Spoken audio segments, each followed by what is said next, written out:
ஈரோட்டில் முதன்முறையாக மின்சார வாகனங்களுக்கான சார்ஜிங் நிலையம் துவங்கப்பட்டது.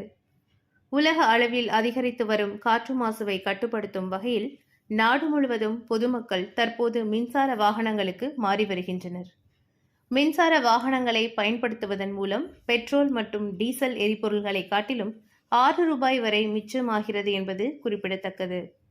எரிபொருள் வாகனத்தை விட மின்சார வாகனங்களை பயன்படுத்துவதன் மூலம் காற்று மாசு குறைவாக இருக்கிறது.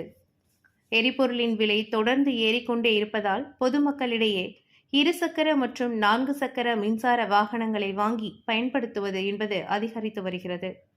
இந்த நிலையில் மின்சார வாகனங்களுக்கு சார்ஜ் செய்யும் நிலையம் ஈரோடு மாவட்டத்தில் முதன்முறையாக துவங்கப்பட்டுள்ளது.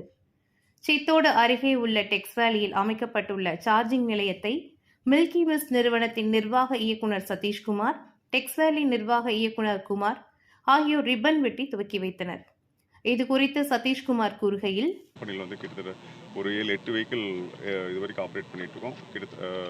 அதே மாதிரி கிலோமீட்டர் வைஸ் பார்த்தீங்கன்னா ஒரு ₹1 ₹1.5 அவ்வளோதான் நமக்கு செலவாகுது. வேறஸ் நம்ம பெட்ரோல் இன்ஜின் டீசல் இன்ஜின் பார்த்தீங்கன்னா கிட்டத்தட்ட ₹8 ₹9 வரைக்கும் செலவாகுது. ப்ளஸ் மெயின்டெனன்ஸ் ரொம்ப குறைவாக இருக்குது. அது இல்லாமல்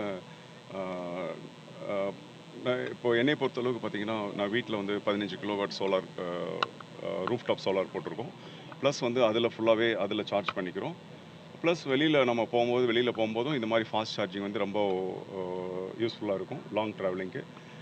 எல்லோரும் வெளியில் நம்ம ஈவி கார்னால் பாதியில் நின்றுடும் அப்படிங்கிற மாதிரிலாம் சொல்லிட்டுருக்காங்க. இன்றைக்கி இந்த நெட்வொர்க் ரொம்ப ஃபாஸ்ட்டாக க்ரோ ஆகிட்டு இருக்குது. எல்லா பக்கமே இருக்குது. அதுவும் இன்றைக்கி பார்த்திங்கன்னா டெக்ஸ்வேலியில் ஜியான் கம்பெனி கிட்டத்தட்ட ஒரு 120 கிலோவாட் போட்டிருக்காங்க. ஒரு 120 கிலோவாட் அப்படிங்கிறது பார்த்திங்கன்னா ஜஸ்ட் நம்ம ஒரு டீ காஃபி சாப்பிட்டுட்டு ஒரு டிஃபன் சாப்பிட்டுட்டு ஒரு ஹோட்டல்லேருந்து வெளியே வர டைமில் நம்மளுக்கு சார்ஜ் ஆயிரும். இது ரொம்பவுமே யூஸ்ஃபுல்லாக இருக்குது. கிட்டத்தட்ட நான் ஒரு 2-3 வருஷமாக யூஸ் பண்ணிட்டு இருக்கனால எந்த இடத்துலையும் எந்த ட்ரபிளும் வந்ததில்லை. தைரியமாக நம்ம ஈவியில் நம்ம. இந்த நிகழ்ச்சியில் சார்ஜிங் நிலைய நிறுவனர்கள் கார்த்திகேயன், குரு கார்த்தி, யுவராஜ் உள்ளிட்ட பலரும் கலந்து கொண்டனர்.